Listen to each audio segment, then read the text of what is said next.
Ito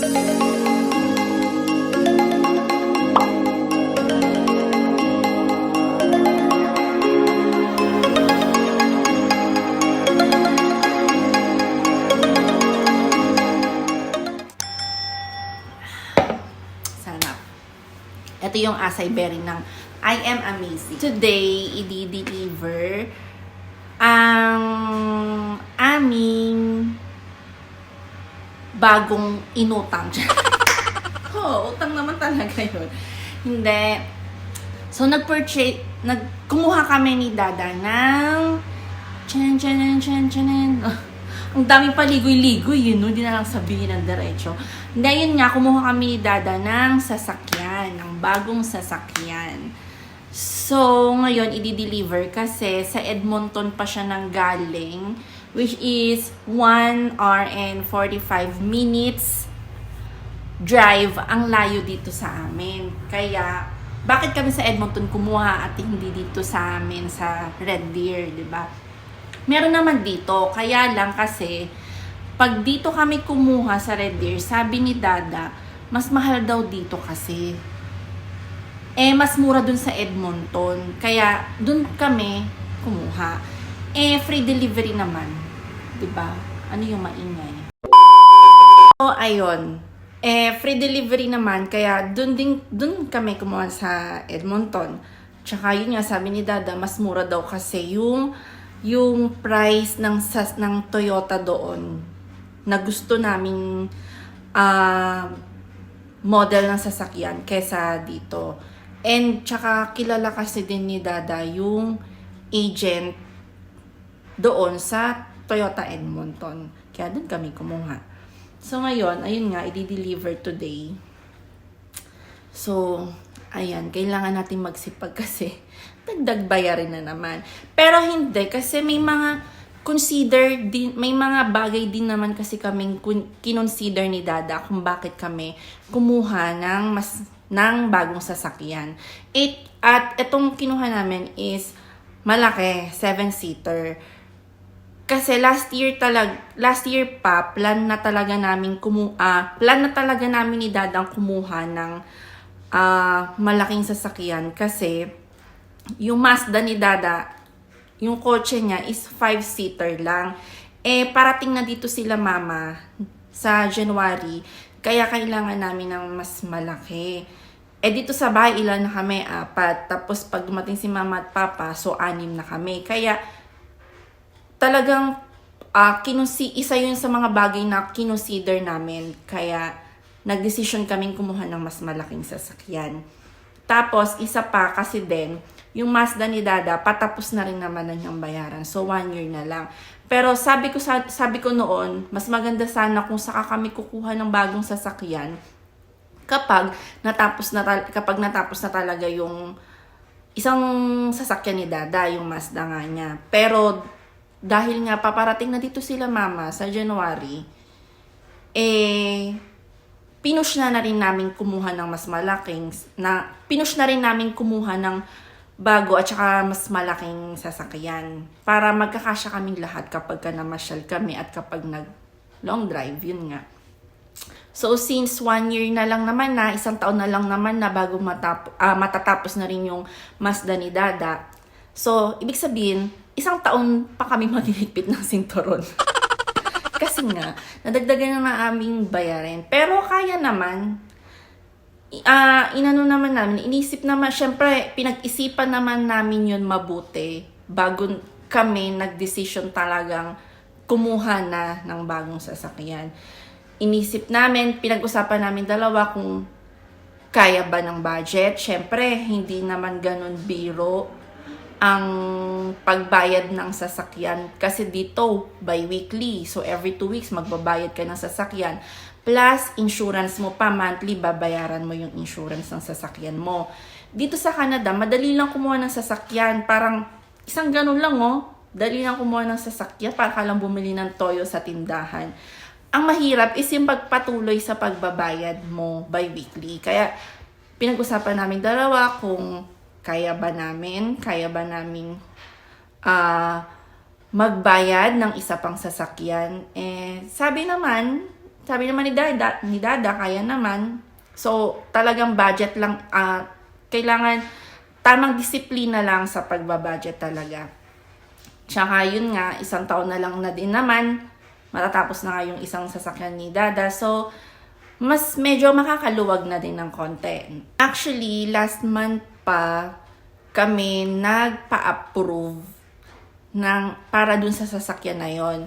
So, last month pa naman kami na-approve. Ang problema nga lang is wala pa yung model ng sasakyan na gusto namin.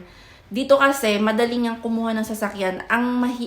Isa din sa matagal dito, isa din sa mahirap dito, is yung mag-aantay ka kasi hindi ka agad-agad i-deliver sa'yo yung sasakyan, especially kung meron kang gustong model or color, may bet kang color ng sasakyan or yung model nga na gusto mo, hindi available dito. So, i-order pa nila yon. Kaya mga after 6 to 8 months, kung halimbawa ngayon, approve ka, after 6 to 8 months, mo pa makukuha yung sasakyan kasi i-order pa nga nila yon.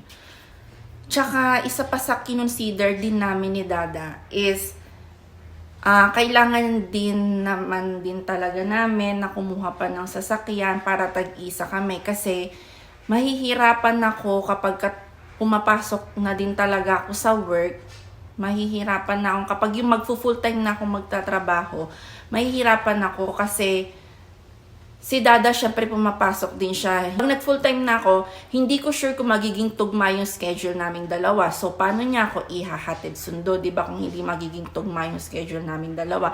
Kaya yon, isa sa kinonsider namin para at least kung papasok man ako sa trabaho, kung full time na ako, hindi na ako mamamroblema kung mahahatid or masusundo ba ako ni Dada. And besides, hindi na ako din mahihirapang magtawag ng taxi. Kasi dito kapag winter, lalo pag December, ang hirap magtawag ng taxi.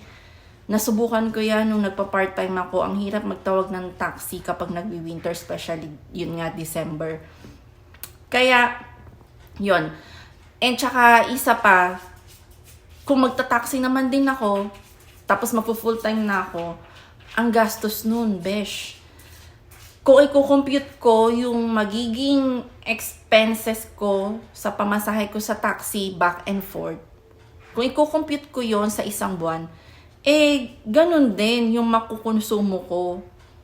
So, instead na ipambayad ko sa taxi sa isang buwan na yon, imbis na i-budget ko sa pambayad sa taxi, diba, kuha na lang kami ng isa pang sasakyan. Doon na lang, at least, may sarili akong sasakyan, diba?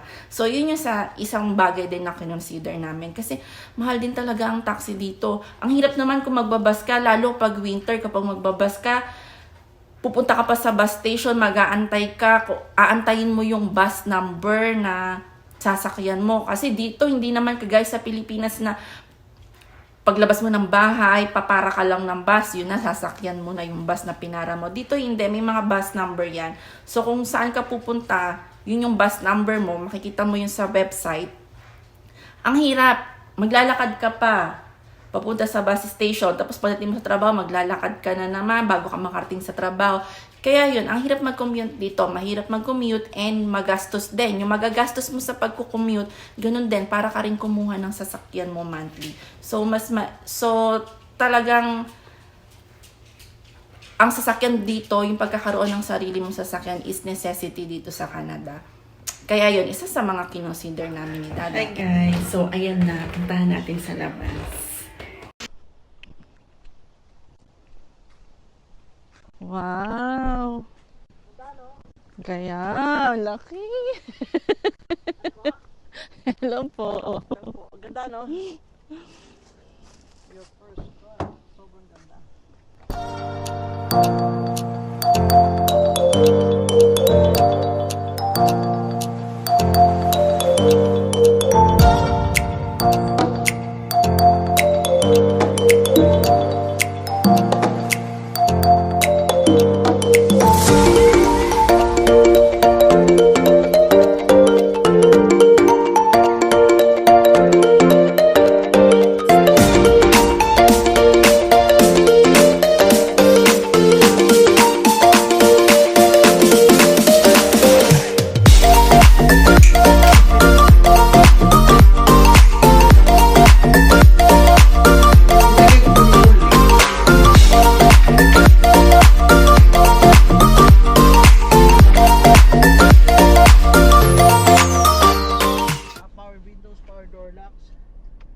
view.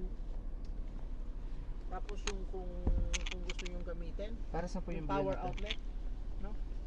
Yung view para sa... Pag tumatakbo po kayo, Mm. gamitin nyo pag tumatakbo kayo. Heated po yung windshield, driver side. Tapos sa power side view mirror, automatic headlights. Ang ipe-press nyo po yun, tapos i-bright nyo. Hindi nyo magagamit kayo kasi daytime. So yun po paggamit. So nilagay ko na po sa auto. Okay. So telescopic po yan, nababago. Paano nababago? Parang ganun, naibababa. Ah, pa rin naibababa. siya. Oo. Tapos voice command, mag-practice po kayo pag wala ako. Pero Dyan lang pipindot na yan. po to. Mm. Tapos may Tapos, instruction. Sabihin, call, ganun. Opo, may instruction. Sundin nyo lang po yun. Tapos tapos yung audio, no? Yung kwante, tawag dito, yung cruise control nga po, paano? Ito po yung sa remote starter. Pag po kami yung nag-install ng remote starter, hindi na void yung warranty. Kasi dealer mismo nag-install. Kailangan. Tapos ito po yan. It's like pag may aksidente, i-touch nyo lang. Para po. Ganun nyo lang. Kung may kailangan nyo ng roadside assistance din. Kunyari na-flatan kayo. Ano po Ay, iba pa mangyayari? tong kwan na to? Hazard lights po Iba pa yan. yung hazard na yan. Apo. Ito, SOS. SOS. Yung, Ito yung kwan na tawag dito, makikita ka kung nasan ka. Okay. Kung na-aksidente. na-aksidente. Huwag nyo pong itatouch kasi sensitive yan eh. Dadating yung police. Okay. Pero kung cellphone nyo po, punta ako dito